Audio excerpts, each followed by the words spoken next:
ନମସ୍କାର। ଆପଣମାନେ ଜାଣିଛନ୍ତି ଯେ ଗତ ଅଗଷ୍ଟ 1 ତାରିଖ ଦିନ ମାନ୍ୟବର ସୁପ୍ରିମକୋର୍ଟଙ୍କ ଦ୍ୱାରା SC/ST ସଂରକ୍ଷଣ ଉପରେ ରାୟ ଅତ୍ୟନ୍ତ ଦୁର୍ଭାଗ୍ୟଜନକ ଓ ଅସାମ୍ବିଧାନିକ। ଏହା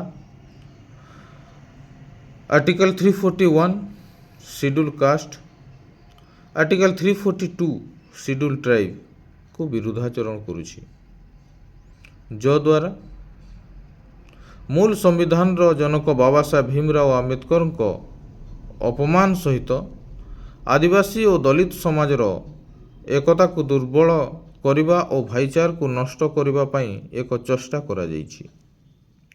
SC/ST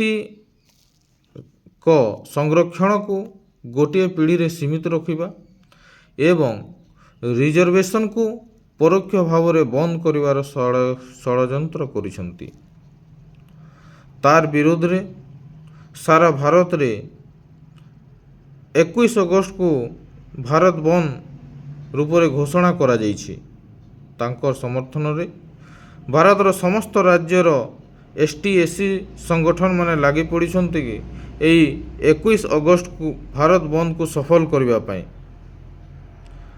ସେହି ପରିପ୍ରେକ୍ଷୀରେ ଓଡ଼ିଶା ତଥା ଓଡ଼ିଶାର ସମସ୍ତ ଜିଲ୍ଲାର ଛୋଟ ବଡ଼ ଯେତେ ବି ସଂଗଠନ ଅଛନ୍ତି ସମସ୍ତେ ଲାଗି ପଡ଼ିଛନ୍ତି ଭାରତ ବନ୍ଦକୁ ସଫଳ କରିବା ପାଇଁ ଏବଂ ସରକାର ତଥା ସୁପ୍ରିମକୋର୍ଟକୁ SC/STର ହକ୍ ଅଧିକାରର ଲଢ଼େଇକୁ ଜାହିର କରିବା ପାଇଁ।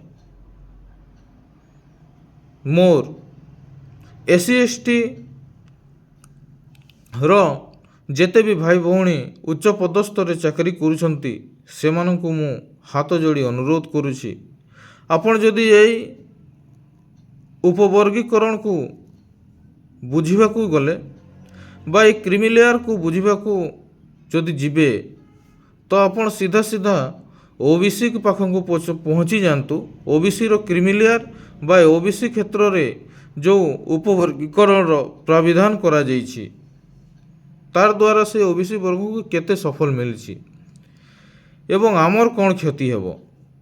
8 ଲକ୍ଷରୁ ଉପରେ ଯଦି ଆପଣମାନଙ୍କ ବାର୍ଷିକ ଆୟ ହୁଏ ତ ଆପଣ କ୍ରିମିଲେୟାରର ଦାୟରାରେ ଆସିଯିବେ, ଆପଣ ଉପବର୍ଗୀକରଣର ଦାୟରାରେ ଆସିଯିବେ। ଫଳସ୍ୱରୂପ ଆପଣଙ୍କ ପରପିଢ଼ି ରିଜର୍ଭେସନରୁ ବାଦ ପଡ଼ିବ। ତତ୍ ସଙ୍ଗେ ଆମର ଯେଉଁ ଭାଇଚାରା ଅଛି ବା ଯେଉଁ ଭାଇମାନେ ଚାକିରି ଖଣ୍ଡିଏ କରନ୍ତି ଟିକେ ଆର୍ଥିକ ସବଳ ହୁଅନ୍ତି ସେମାନେ ତାଙ୍କ ପରିବାର ବା ପଡ଼ାପଡ଼ୋଶୀ ବା ସାହି ବା ସାଂଗଠନିକ କ୍ଷେତ୍ରରେ ବିଭିନ୍ନ ପ୍ରକାର ଉନ୍ନତିମୂଳକ କାର୍ଯ୍ୟ କରୁଥିବା ସଂଗଠନମାନଙ୍କ ସହିତ ଛିଡ଼ା ହୁଅନ୍ତି ବା ବ୍ୟାକ୍ ବୋନ୍ ହୁଅନ୍ତି। ଯଦି ରିଜର୍ଭେସନ ହିଁ ନ ରହିବ ଆପଣମାନେ ସେ ସଂଗଠନର ପଛଆଡ଼େ ଛିଡ଼ା ହେବେ କି? ଯେତେବେଳେ ଅସାମ୍ବିଧାନିକ ହିସାବରେ SC/STର ରିଜର୍ଭେସନ ବା ହକ୍ ଅଧିକାରର ଲଢ଼େଇର କଥା ଆସେ, ଯେଉଁମାନେ ଚାକିରି ଖଣ୍ଡିଏ କରିବେ ଓ ରିଜର୍ଭେସନରୁ ବାଦ ପଡ଼ିବେ ସେମାନେ କେତେବେଳେ ବି ପଛରେ ଛିଡ଼ା ହେବେ ନାହିଁ। ତେଣୁକରି ମୁଁ ଆପଣମାନଙ୍କୁ ବିଶେଷ କରି ଯେଉଁମାନେ ଚାକିରି ଖଣ୍ଡିଏ କରୁଛନ୍ତି SC/ST ବର୍ଗରୁ ତାଙ୍କୁ ହାତ ଯୋଡ଼ିକି ନେହୁରା କରୁଛି ଯେ ଆସନ୍ତୁ, ଆମ ପାଖରେ ମାତ୍ର 1ରୁ 2 ଦିନ ଅଛି ଏହି ଭାରତ ବନ୍ଦକୁ ସଫଳ କରିବା ପାଇଁ। ଆପଣଙ୍କ ପାଖରେ, ଆପଣଙ୍କ ସମ୍ମୁଖରେ, ଆପଣଙ୍କ ବନ୍ଧୁବାନ୍ଧବୀ ମଧ୍ୟରେ ଯିଏ ବି ସଂଗଠନରେ ଯୋଡ଼ିଛନ୍ତି ବା ଯେଉଁ ବି ସଂଗଠନ ହେଉନା କାହିଁକି ଭାରତ ବନ୍ଦକୁ ସାମିଲ ହେଉଛନ୍ତି ବା ଜୋରଦାର ଲଢ଼େଇକୁ ପ୍ରୟାସ କରିଛନ୍ତି ସମସ୍ତେ ତାଙ୍କ ପଛରେ ଛିଡ଼ା ହୁଅନ୍ତୁ। ଅର୍ଥ ବାକ୍ୟ ଦ୍ୱାରା ତାଙ୍କ ପାଖରେ ଛିଡ଼ା ହୋଇ ଏ ଭାରତ ବନ୍ଦକୁ ସଫଳ କରନ୍ତୁ ଏବଂ ଏହି ବାର୍ତ୍ତା ସମସ୍ତ ଚାକିରି କରୁଥିବା SC/STର ଭାଇ ଭଉଣୀ ପାଖରେ ପହଞ୍ଚିବା ନିତାନ୍ତ ଜରୁରୀ। ଏ ଭିଡ଼ିଓଟିକୁ ସେୟାର କରନ୍ତୁ, ଯେଉଁମାନେ ବି ଚାକିରି ଖଣ୍ଡେ କରୁଛନ୍ତି ସେୟାର କରନ୍ତୁ। ଆଉ କମସେ କମ୍ ଆପଣଙ୍କ ସଂଗଠନର ବା ଆପଣଙ୍କ ପାଖରେ ଯେଉଁ ବି ସଂଗଠନ ଏହି ଲଢ଼େଇ କରୁଛନ୍ତି ତାଙ୍କୁ ଆପଣଙ୍କ ଶକ୍ତି ମୁତାବକ ଆର୍ଥିକ ସାହାଯ୍ୟ କରନ୍ତୁ, ଯଦ୍ୱାରା କି ଏହି ଭାରତ ବନ୍ଦଟା ସଫଳ ହୋଇପାରିବ। ଅନ୍ୟ ବର୍ଗର ଲୋକମାନେ ଏହା କହିବା ଉଚିତ ନୁହେଁ କିନ୍ତୁ ଲାଗି ପଡ଼ିଛନ୍ତି ଭଣ୍ଡୁର କରିବା ପାଇଁ 21 ଅଗଷ୍ଟ ଭାରତ ବନ୍ଦକୁ। ଆପଣମାନେ କିଛି ଦିନ ଆଗରୁ ଦେଖିଥିବେ ଅଗଷ୍ଟ 20ରେ ଭାରତ ବନ୍ଦର କିଛି ସଂଗଠନ ଡାକରା ଦେଇଛନ୍ତି।